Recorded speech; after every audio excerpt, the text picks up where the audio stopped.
All India 19వ rank తో అద్భుత విజయం. విజేతల చిరునామా మీ భవిష్యత్తుకు భరోసా. రావుస్ గ్రూప్, నెల్లూరు. 1000 మందికి చెప్పులు మేము ఇచ్చేది, మీరు నమ్మినా నమ్మకపోయినా. భోజనం అయిపోయింది అనుకోండి, కూర్చోబెట్టైనా పెట్టమని చెప్పి వండి అయినా పెట్టే చేస్తాను అనమాట.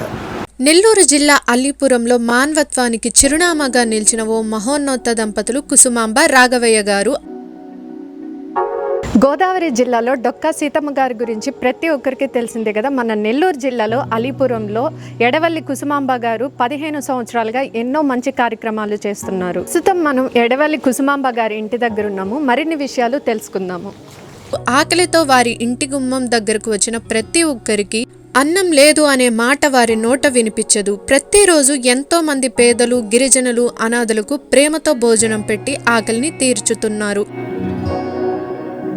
ప్రజెంట్ ఇప్పుడు మనం అమ్మగారి దగ్గర ఉన్నాము. ఒకసారి మాట్లాడదాము. అమ్మ, మన సుమన్ టీవీ ప్రేక్షకులకి, ఈ వీడియో చూస్తున్న వాళ్ళకి మీ గురించి ఒకసారి చెప్పండి. నా పేరు ఎడవల్లి కుసుమాంబ, మాది అల్లీపురం. మేము ఉంటే 15 సంవత్సరాల నుంచి దేవుడు ప్రసాదాలు పెడతా అట్లా అలవాటు అయ్యిందనమాట. వాళ్ళే మళ్ళీ వచ్చి ఇంకా భోజనాలు చేస్తూ ఉన్నారు. అట్లా భోజనాల తర్వాత ఈయన వాళ్ళకి పిల్లకాయలు ఎండలో వస్తున్నారు కదా, కాళ్ళు కాలిపోతున్నాయి చిన్న బిడ్డలు అని చెప్పి అప్పుడు చెప్పులు ఇచ్చేదాన్ని అనమాట. సరే, ఇంకా దానివల్ల ఇంకొంచెం పెద్దవాళ్ళు వస్తా జరిగారనమాట. అన్నానికి కానీ ఇంటికి వస్తున్నారు. సరే, వాళ్ళకి అందరికి చెప్పులు కానీ, ప్రతి పండక్కి వాళ్ళకి ఏం గుడ్డలు ఉండవు, అట్లా గుడ్డలు ఇచ్చేదాన్ని. ఆ తర్వాత మళ్ళీ వాళ్ళకి నగలు కావాలంటే పిచ్చి పిచ్చి నగలు, మంచి నగలు ఏం కాదు కదా, ఏదో వాళ్ళకి పసిబిడ్డలకి నగలని అదని ఇదని అలవాటు అయిపోయి అట్లా నగలు ఇచ్చేదాన్ని.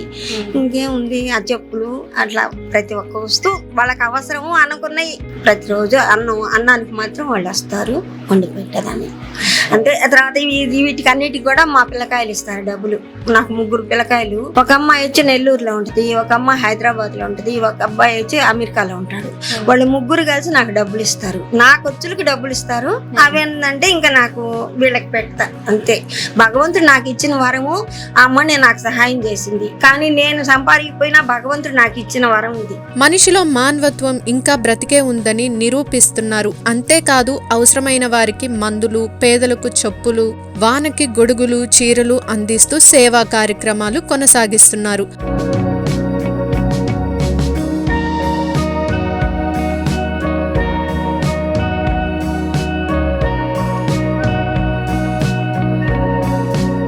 పాప, నీ పేరేంటమ్మా? అనుష్క. అనుష్క. ఏ class? 6th class. 6th class. Okay, రోజు స్కూల్కి వెళ్తున్నావా? ఓకే, అమ్మ గురించి నువ్వేం చెప్తావు? చీరలు, గాజులు దాంట్లో అవి పెడతారు, రోజు కలకండలో అవి పెడతారు, ఇంకా అవి చెప్పులు అవి ఇస్తారు. పాప, నువ్వు ఏ క్లాస్ అమ్మా? 9th class. 9th class. Daily స్కూల్కి వెళ్తున్నావా? అతను అమ్మ మీకు ఎప్పటి నుంచి తెలుసు? చిన్నప్పటి నుంచి తెలుసు. ఓకే, డైలీ వస్తావా అమ్మ దగ్గరికి? వస్తాం. ఓకే, అమ్మ ఏమేమి పెడతారు రోజు? అన్నం పెట్టద్ది, కలకండ పెట్టద్ది, పండగలలో చీరలు అలాంటి అంటే నగలు అలాంటి ఇస్తా ఉంటది, ఏదో ఒకటి పెడతా ఉంటది. ఓకే, డైలీ వస్తావా అయితే?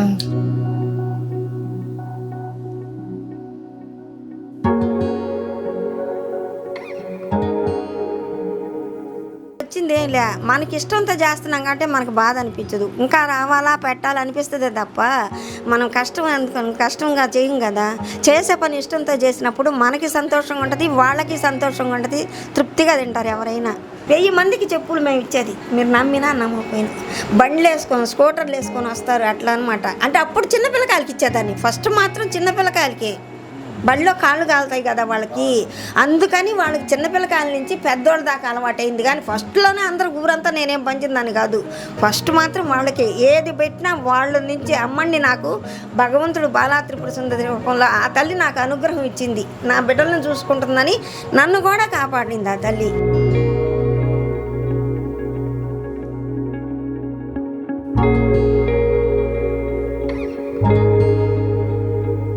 ఆమె ఈ విధంగా పిల్లలు పెట్టాలని చెప్పి ఆలోచన వచ్చింది. నేను సరే అని చెప్పాను, అట్లా పెడదాము అని చెప్పాను. ఈ విధంగా వాళ్ళని ఇప్పుడు రాకపోయినా వాళ్ళు పిలుచుకొచ్చైనా మేము పెడతాము. భోజనం అయిపోయింది అనుకోండి, కూర్చోబెట్టైనా పెట్టమని చెప్పి వండి అయినా చేస్తాం అన్నమాట. సో చూశారు కదండి, ఎడవల్లి కుసుమాంబ గారు అలాగే రఘురామయ్య గారు 15 ఏళ్ల నుంచి ప్రతి ఒక్క పిల్లలకి చెప్పులు, బట్టలు, బుక్స్, అలాగే చీరలు, అవసరమైనవన్నీ వాళ్ళకి ఇస్తూ చాలా మంచి మంచి కార్యక్రమాలు అయితే చేశారు. ప్రతి ఒక్కరూ వీళ్ళని ఇన్స్పిరేషన్ గా తీసుకోవాలి. కెమెరామెన్ వంశీతో Sravani, Suman TV, Nellore. Suman TV news ప్రపంచానికి దర్పణం. సుమన్ టీవీని లైక్, షేర్ అండ్ సబ్స్క్రైబ్ చేయండి.